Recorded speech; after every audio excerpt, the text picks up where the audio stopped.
अपनी नियमित पॉलिसी में नहीं लेके आएंगे तो ये जो आज विश्वास और उम्मीद की जो रैली थी ये एक जन आक्रोश रैली में बदली जाएगी। 15 अगस्त तक का टाइम हम सरकार को दे रहे हैं। 15 अगस्त से पहले ऐसी कोई ना कोई पॉलिसी बन के आ जाएगी। जिन ड्राइंग टीचर हैं जो ईंट से ईंट बजाना जानते हैं, अपना हक लेना। दोस्तों नमस्कार। दोस्तों मुद्दे की आवाज़ लेकर आए तिलकराज। दोस्तों आज बहुत एक ऐसा मुद्दा है जो पिछले 4 साल से आप सबकी ज़ुबान पर है। दोस्तों आज मैं आपको हरियाणा नहीं, हिंदुस्तान नहीं, बल्कि इस पूरे ब्रह्मांड की जो सबसे दानवीर कर्ण की नगरी कहा जाता है, करनाल कहा जाता है, मैं करनाल में लेकर आपको पहुंचा हूं। ये करनाल की पावन पवित्र धरा पर मुद्दे की आवाज़ आपका हार्दिक स्वागत करती है। और आज जो सामने आप प्रदर्शन देख रहे हैं, राज्य स्तरीय उम्मीद एवं विश्वास रैली। दोस्तों ये वो रैली है 2010 में जो शारीरिक शिक्षा संघ में 1983 पीटीआई भर्ती हुए थे और ठीक कुछ दिन के बाद करीब 1000 कला अध्यापक भर्ती हुए थे। और उनका दोष बाद में हाई कोर्ट ने, सुप्रीम कोर्ट ने 10 साल 1 महीने की जॉब के बाद दोष क्या निकाला कि आपका इंटरव्यू 25 से 30 नंबर का कर दिया गया था, जबकि उस समय मात्र 14 मेंबर के ग्रेस 5 नंबर की बढ़ाई गई थी और उसमें खामियाजा सबको भुगतना पड़ा। 4 साल जॉब छूटने के बाद घर बैठे रहे, 50 साथी एक्सपायर हुए, किसी के हार्ट अटैक होता है, किसी के दिमाग की नस फटती है। उसके बावजूद आज ठीक 11 महीने पहले 7 अगस्त को पूरा 1 साल हो जाएगा। 1 साल पहले, कल 5 अगस्त को पूरा 1 साल हो जाएगा। 1 साल पहले इनको कौशल रोजगार में नौकरी दे दी जाती है और वो जॉब इनकी 21,000 रुपये की मात्र जॉब होती है। आज ये शारीरिक शिक्षा संघ के सभी सहायक टीचर, चाहे वो ड्राइंग के हैं, चाहे शारीरिक शिक्षा संघ के हैं, आज करनाल की धरती पर इकट्ठा हुए हैं कि हमें जॉब ऑफ सिक्योरिटी, नौकरी पक्की की जाए 58 साल तक।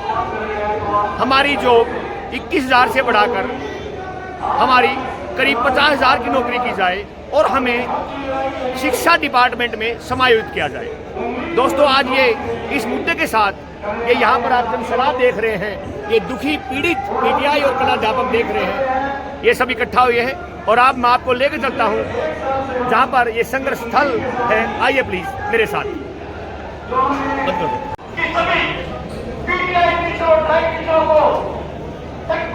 रोजगार देंगे, शिक्षा भाग में शामिल करें।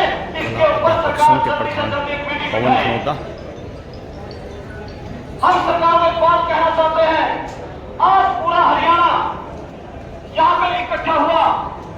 अगर सरकार मानती है तो हम सरकार का मान सम्मान करते हैं। अगर ऐसा नहीं हुआ तो आज ये जो उम्मीद और विश्वास के साथ हम आए हैं, आने वाला टाइम एक जन आक्रोश रैली में बदलेगा। तो सभी साथी एक बात है कि अगर हमें जन आक्रोश में बदलना पड़ा, क्या हम सभी तैयार हैं? क्या हम सभी अपने रोजगार के लड़ सकते हैं?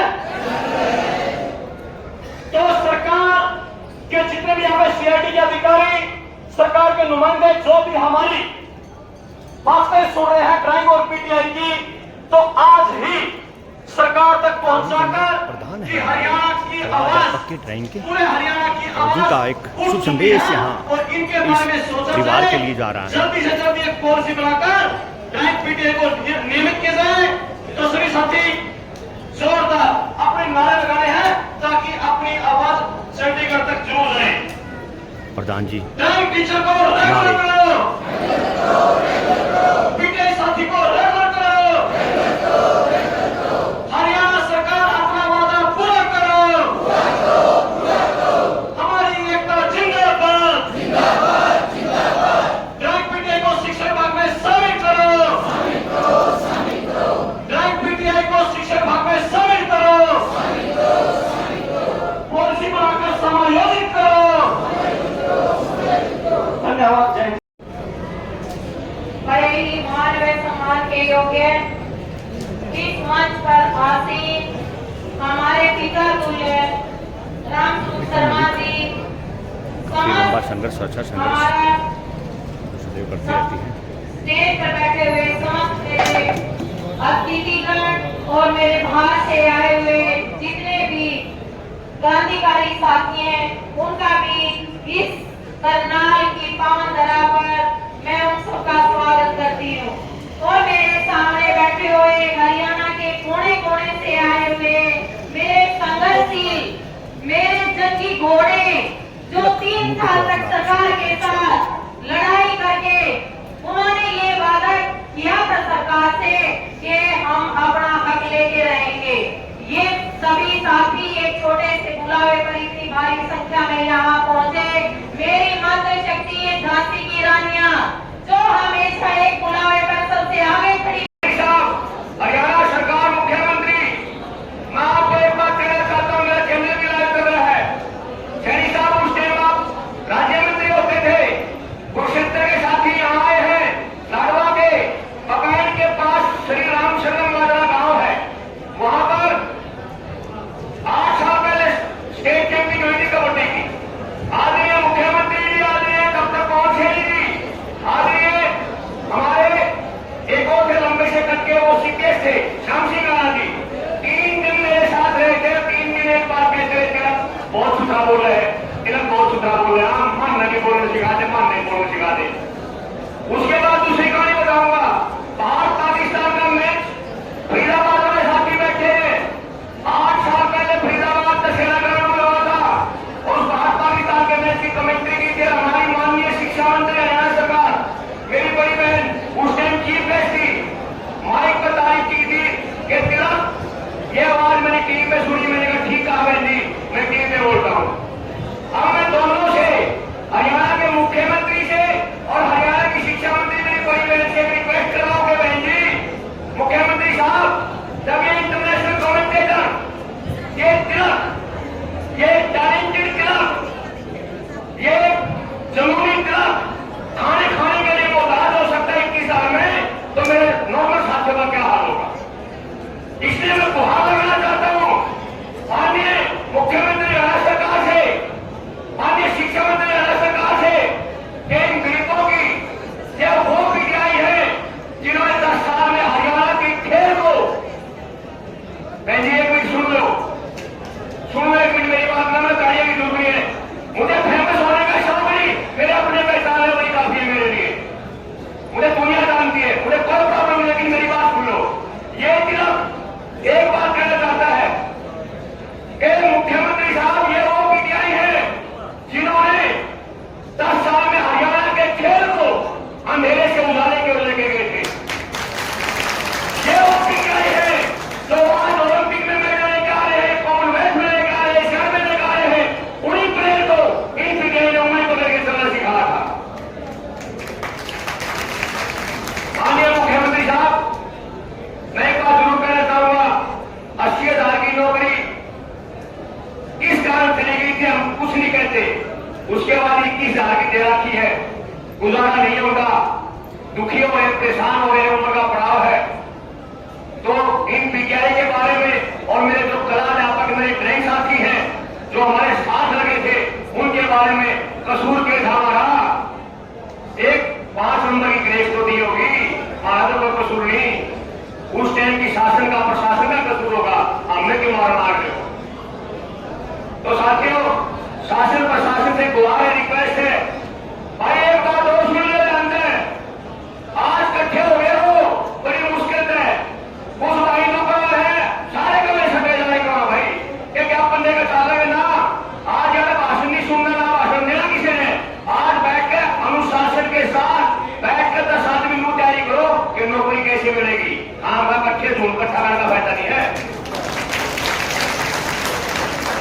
सारा देश का बेटा चमार हो रहे, और चमार बहुत छड़ा चमार हूं मैं, मनाली दिखना लग रही है, आज इकट्ठे हुए तो मुंह देखो, क्या हमने 21,000 से 50,000 तक कैसे जाना है, वह देखो ज्ञापन 4 ज्ञापन दे दिए, ज्ञापन आप दिमाग खराब हो रहे अपना।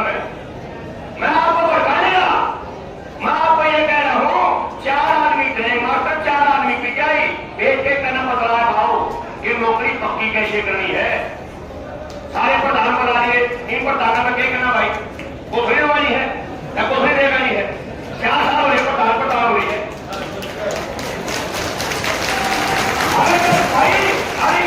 अगर भाई तिलक कर दो, झूठ काटो, झूठ मारो, झूठ समझदार हो,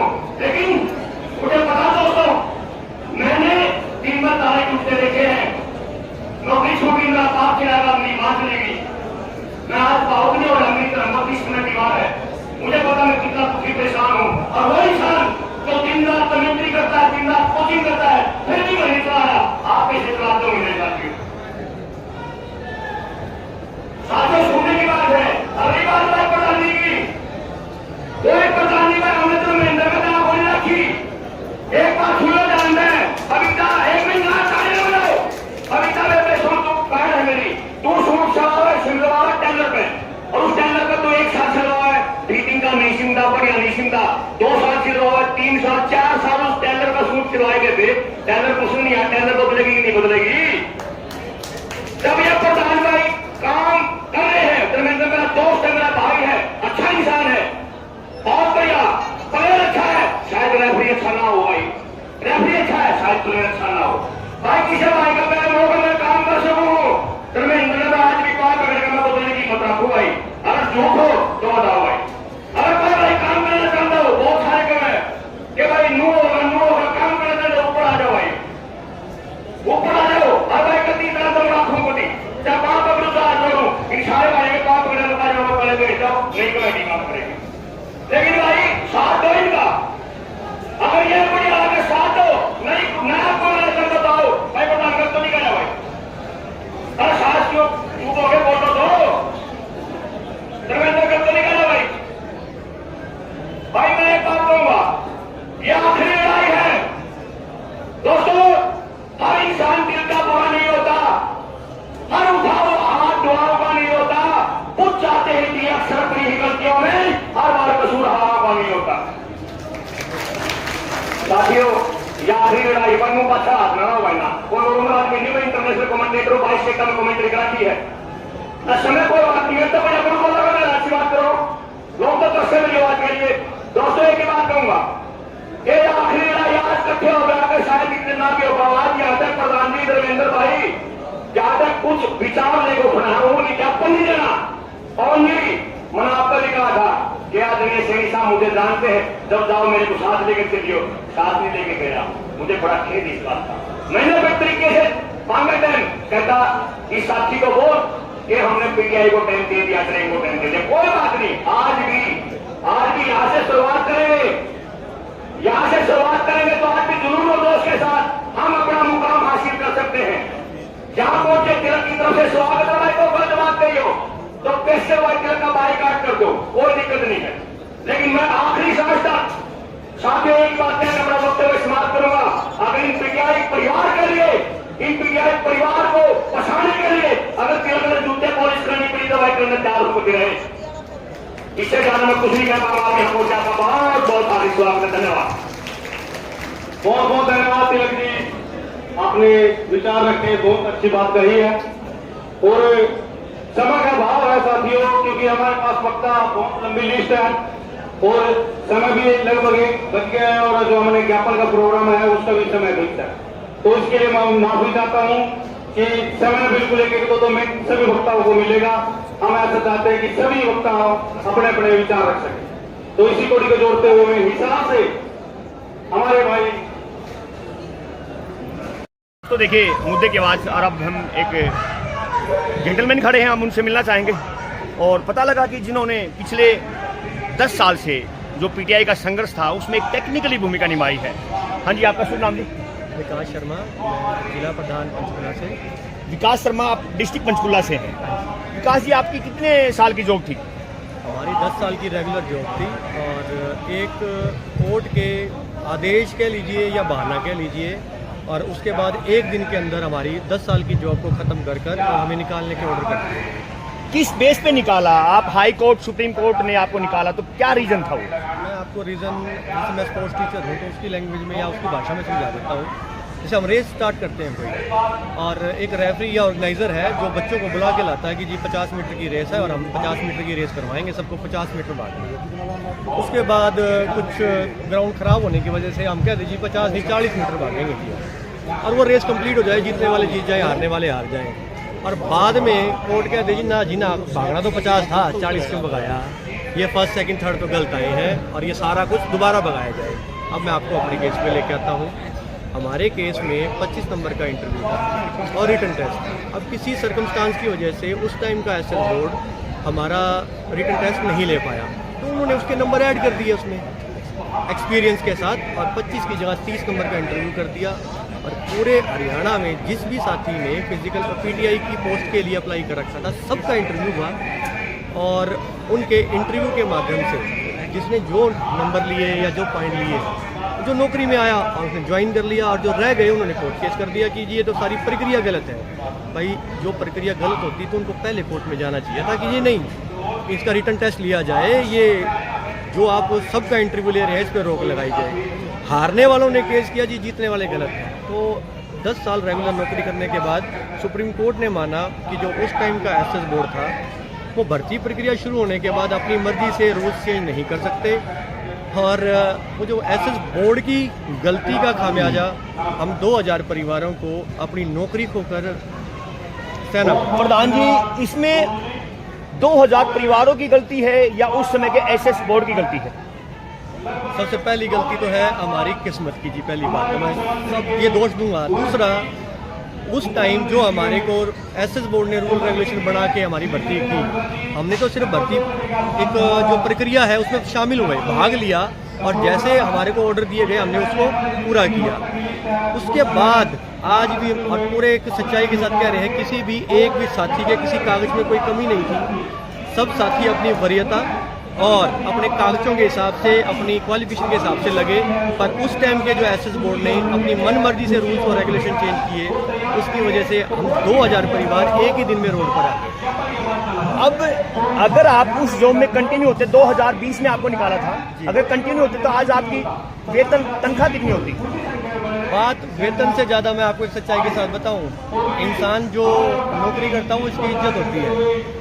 और जो 2020 में हमारी सैलरी का मैटर तो बाद में है, देखिए कम ज़्यादा सैलरी होती रहती है, पर जो इज्जत गई है ना जी, वो इज्जत वापस नहीं आ रही। और आज जो हमारी लड़ाई है, तो सरकार के पास गुहार हम लगा रहे हैं, वो यही है कि जी हमारी इज्जत वापस कर दीजिए, हमारी वही नौकरी वापस कर दीजिए, हमारी कोई गलती नहीं थी। और हम आज जो विश्वास और ये उम्मीद रैली कर रहे हैं, हमें पूर्ण विश्वास है कि हरियाणा सरकार, माननीय मुख्यमंत्री जी हमारी बात को सुनेंगे और हमारे को दोबारा से शिक्षा विभाग में समायोजित कर जो नई रेगुलर पॉलिसी बन रही है उसमें शामिल करके हमारे को हमारी पुरानी नौकरी वापस देंगे।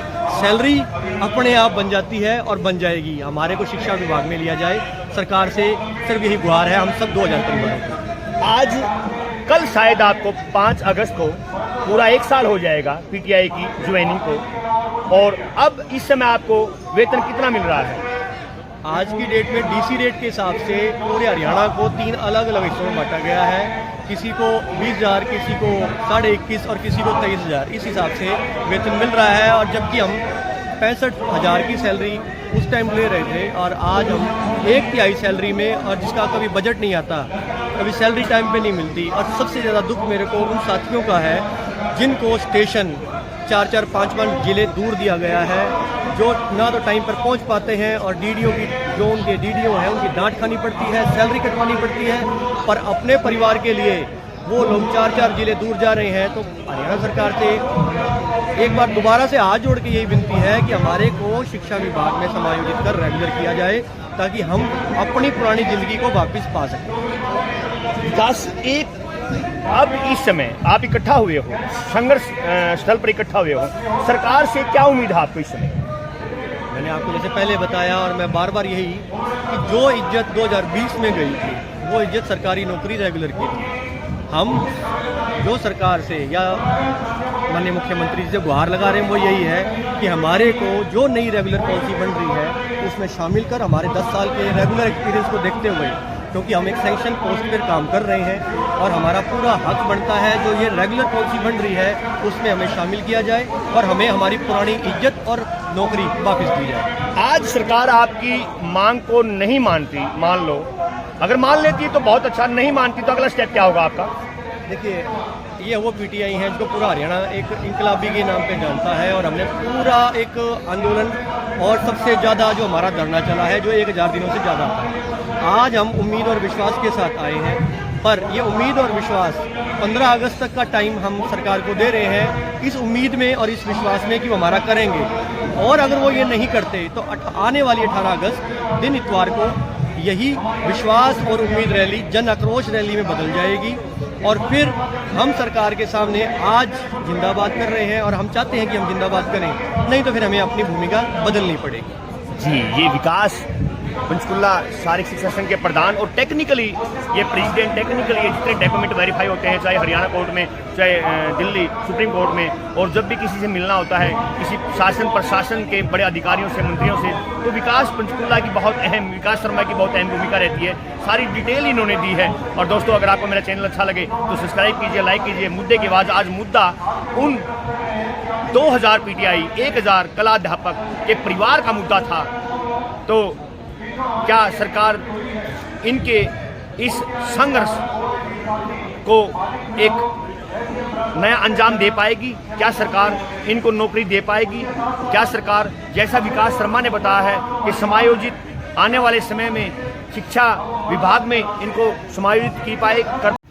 क्या सरकार ने आपकी आवाज़ जो आपने उठाई बात मान ली है?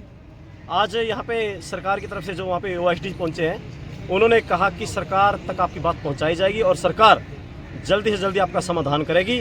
हमारे को आज विश्वास दिला के गए कि आपकी समस्या का समाधान अगले 10 से 12 दिन में आपका काम बनेगा और आप सकारात्मक सोचें। अच्छा, अगर नहीं समाधान हुआ तो अगला स्टेप क्या होगा कला अध्यापक और PTI का? अगर सरकार ड्राइंग टीचर और PTI टीचर को अपनी नियमित पॉलिसी में नहीं लेके आएंगे तो ये जो आज विश्वास और उम्मीद की जो रैली थी, ये एक जन आक्रोश रैली में बदली जाएगी। दोस्तों, ये हैं हमारे कला अध्यापक के प्रधान। और हाँ जी, कला अध्यापक के प्रधान, बहुत बहुत शुक्रिया, मेहरबानी। और देखिए दोस्तों, पूरा जन सैलाब यहाँ पर आज इकट्ठा है और मैं तिलक। दोस्तों, फिर अगले मुद्दे के साथ फिर मिलते हैं आपसे। बहुत बहुत शुक्रिया, मेहरबानी। दोस्तों, सामने आप देख रहे हैं संघर्ष स्थल पर संघर्ष जारी है। आज जैसे कि मैंने पहले बताया है कि PTI और ड्राइंग टीचर जिनको 2010 में नौकरी मिली थी और उसके बाद 2020 में 10 साल 1 महीने की जॉब के बाद इनको नौकरी से निकाल दिया गया था, आज वही पिछले ड्राइंग टीचर को 1.5 साल हो चुका है कौशल रोजगार में जॉब करते हैं और PTI को कल 1 साल होने वाला है। 5 अगस्त को इनको ज्वाइनिंग लेटर मिले थे, लेकिन आज 21,000 की नौकरी कर रहे हैं। आज इनसे जानते हैं। अपना शुभ नाम जी? देवेंद्र सिंह जी, आप कहाँ से आए हैं? कन्नौर से। देवेंद्र जी, यहाँ आने का मकसद क्या है आपका? हमारे को पॉलिसी में शामिल किया जाए, इसलिए हम और बीजेपी वालों से हमारा अनुरोध है कि वो हमारे का 21,000 रुपये में हमारा गुजारा नहीं चल गया है। हमारी वो पहले वाली नौकरी दी है। देवेंद्र जी, अगर आप पहले वाली जॉब में होते तो आपकी तनख्वाह कितनी होती? लगभग 85,000। तो आज कितनी तनख्वाह आपकी? 24,000। क्या 24 में आपका घर का पालन पोषण, घर समूली चल रहा है? नहीं जी। तो सरकार से आप क्या कहना चाहते हैं, क्या गुहार लगाना चाहते हैं? हम सरकार से गुहार लगाना चाहते हैं कि हमारे को हमारी पिछले वाली नौकरी दी जाए और जो ये पॉलिसी लेकर आ रही है उसमें हमको शामिल किया जाए। अगर सरकार नहीं मानती तो फिर अगला कदम क्या होगा आपका? हम अगला कदम तो यही है कि फिर तो हम धरना प्रदर्शन। जी, अपना शुभ नाम जी? प्रवीण बोरिया जी, कहाँ से? नौनंद रोहतक से। रोहतक के राजा, रोहतक से पहुंचे प्रवीण जी और मैं प्रवीण जी से पूरी जानकारी लेना चाहूँगा। तो प्रवीण जी, आपका कौन सा पद आपका? मेरा आर्ट एजुकेशन डिस्ट्रिक्ट प्रधान ये डिस्ट्रिक्ट प्रधान है रोहतक से। प्रवीण जी, सरकार पिछले 2-1.5 साल से आपको जॉब दी है, क्या उस सरकार के रवैये से, जॉब से आप खुश हैं? अब क्या चाहते हैं, सरकार से क्या उम्मीद है आपको? सरकार से मेरी उम्मीद है कि हमारी जो पुरानी नौकरी है वो मिल जाए और हमारा पूरा मान सम्मान। देखिए, सभी की एक ही बात है कि हमारी पुरानी नौकरी दी जाए, पुराना मान सम्मान दिया जाए। यहाँ पर कला अध्यापक और शारीरिक शिक्षा संघ के सभी टीचरों का इकट्ठा यहाँ पर एक संघर्ष स्थल पर इकट्ठा यहाँ पर एक जन सैलाब उमड़ कर आया है। और दोस्तों, आइए आप लोग को ले चलता हूँ वहीं जहाँ पंडाल में। धन्यवाद।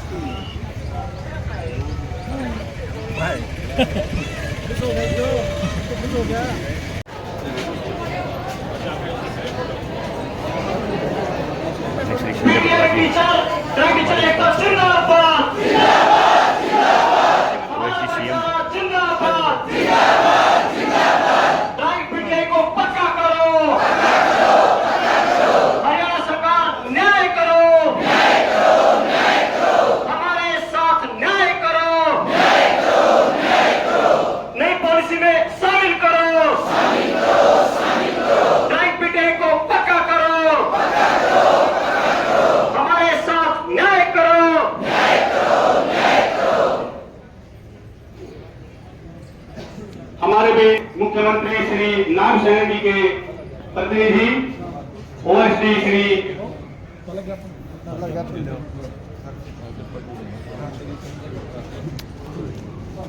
दोनों हाथों से प्रॉपर्ली नीचे रख दो।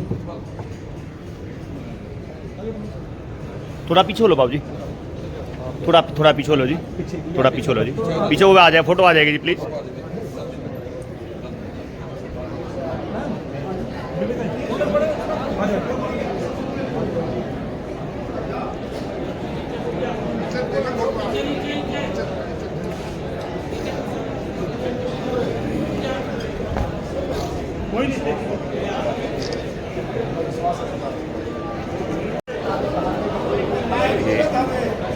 समझाते हुए पवन खनौता जी और हमारे प्रधान पीटीआई और कला अध्यापक के पटना साहब को, सीएम ओएसडी को कि हमारी ये मांग है, पूरा कीजिए और ये प्रोसेस है।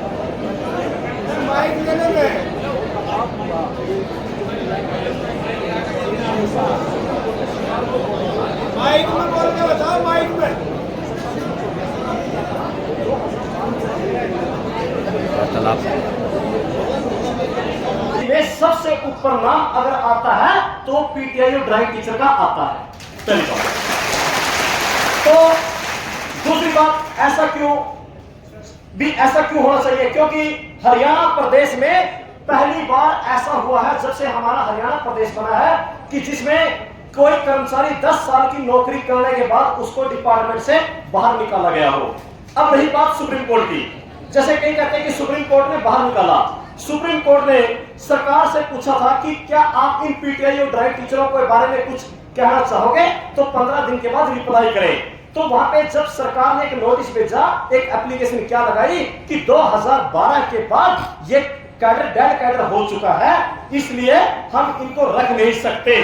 तो रातों रात हमारे खिलाफ एक ऑर्डर पास कर दिया और स्कूलों में वो ऑर्डर आगे बाहर निकाला जाए। जबकि सरकार एक माई बाप होती है, बहुत सारे फैसले सुप्रीम कोर्ट के आते हैं, लेकिन ये नहीं सरकार अपनी शक्तियों का प्रयोग करके हमें रंगमर कर सकती है। अभी आज से मैं ओएसडी सबको बताना चाहूंगा, आज से 1 महीना पहले एक ऑर्डर आया सुप्रीम कोर्ट का कि 5 अंक जिसको भी मिले हैं उनको बाहर किया जाएगा। अभी फैसला आया हाई कोर्ट का। तो सरकार, हमारी आदरणीय सरकार सुप्रीम कोर्ट में भी बचाने के लिए सुप्रीम कोर्ट ने भी वो केस डिसमिस कर दिया। हमारे माननीय मुख्यमंत्री नायब सिंह जी ने क्या काम किया, उन लोगों को, सभी परिवारों को एक बधाई दी कि मैं आपको हटने नहीं दूंगा। सभी परिवारों को, उन जो चाहे वो कलर हो या डी ग्रुप के हो, सभी को सीएम हाउस पर बुलाया, उनको लंच करवाया, सभी को संबोधित किया कि मैं आप बिल्कुल डरे ना, आपको सरकार नौकरी से नहीं हटाएगी। जबकि वो परिवार केवल 1.5 साल से 2 साल से 3 साल से लगे थे। तो आदरणीय महोदय जी, ये वो परिवार बैठे हैं जिन्होंने 10 साल सरकारी सेवाएं दी हैं। इनके ऊपर सरकार ने लाखों रुपया सरकारी खर्चा करके ट्रेनिंग दी है और आज इनकी उम्र 45 साल, 50 साल और 55 साल की हो चुकी है। इनके परिवार, हमारे बहुत सारे साथी, लगभग 250 पीटीआई टीचर वो दुनिया छोड़कर चले गए, लगभग हमारे 70 ड्राइंग टीचर वो दुनिया छोड़कर चले गए। आप उन परिवारों को देखते हुए, उनके बच्चों को देखते हुए सरकार एक ऐसा न्याय करे, इन परिवारों को एक न्याय मिले और ये हरियाणा की जय जयकार करे। और हमें पूरी उम्मीद, आज हम पूरी उम्मीद और विश्वास के साथ करनाल में हमारे माननीय मुख्यमंत्री जी के घर के पास पहुंचे हैं। यहाँ पे हम एक रिक्वेस्ट करने के लिए, एक अहम मान सम्मान देने के लिए यहाँ पे पहुंचे हैं कि हमारा मान सम्मान किया जाए और मुख्यमंत्री जी को ये बात आ जाए। किसी कारणवश सुप्रीम कोर्ट का ऑर्डर था जो आपका कहने की उन्होंने सलाह मांगी थी, वो कहीं भी कैसी भी बात हुई होगी उस बात पे मैं नहीं जाता, परंतु आपके पिछले 2-3 सालों से लगातार संघर्ष कर रहे हैं, मेरे जानकारी में है। और माननीय मुख्यमंत्री जी ने उसके अंतर्गत पीछे एचटीआर के अंदर आपको लिया। अभी जो मेरी बात हुई है कि एचटीआर के अंदर जितने भी लोग हैं, ऐसी एक पॉलिसी बन रही है, कम से कम उनको जॉब सिक्योर किया जाए, उनको जॉब की गारंटी दी जाएगी, आपकी जॉब नहीं हटेगी। जो आपका दूसरा विषय है कि पक्के करने वाला, और माननीय मुख्यमंत्री के साथ आपका एक खुला समय लेकर बातचीत करने का ऐसे आपको समय दिया जाए। मैं आज या कल में ही बात करके आने वाले हफ्ता 10 दिन के अंदर आपका एक डेलीगेशन, चाहे वो ड्राइंग टीचर्स का है, चाहे वो पीटीआई टीचर्स का है, दोनों का एक 5-5 लोगों का डेलीगेशन माननीय मुख्यमंत्री जी से चंडीगढ़ में आपकी एक मीटिंग जल्द से जल्द करवा दी जाएगी। धन्यवाद। क्या सर 15 अगस्त से पहले इनको कुछ सौगात मिलेगी? बिल्कुल, जैसे मैंने आपको बताया कि जो पॉलिसी बन रही है 15 अगस्त से पहले ऐसी कोई ना कोई पॉलिसी बन के आ जाएगी जिससे सभी ये जितने भी ड्राइंग टीचर और पीटीआई टीचर्स बैठे हैं सब उससे खुश होंगे, ऐसा मेरा पूरा विश्वास है। जिस उम्मीद और जिस विश्वास के साथ आए हो, आपकी वो उम्मीद और विश्वास पक्का बना रहेगा, ऐसे मेरे को भी विश्वास है। पिछले 4 साल में काफ़ी उम्मीद और विश्वास के साथ नेताओं ने वादे किए हैं। क्या इस बार आदरणीय बटला जी का जो वादा है, क्या ये दुखी और पीड़ित ड्राइंग टीचर और पीटीआई हैं, इनके लिए एक संदेश जो आने वाले समय में इनके बच्चे भी इंतजार कर रहे हैं? मैं आपको वही बात बताई है कि माननीय मुख्यमंत्री जी के साथ बैठ के, कोई अफसर साथ बैठ के, और बहुत अच्छा एक मेरे को पूरी उम्मीद है कि इसका अच्छा परिणाम आएगा। जो जिस उम्मीद से ये विश्वास से इन्होंने ये रैली की है, उसी उम्मीद और विश्वास में माननीय मुख्यमंत्री जी खरा उतरेंगे। बहुत बहुत शुक्रिया। ये थे हमारे OSD CM आदरणीय बटला साहब, और बहुत बेहतरीन और गजब का जानदार और शानदार भारत माता के नारे लगाए जा रहे हैं और मातृशक्ति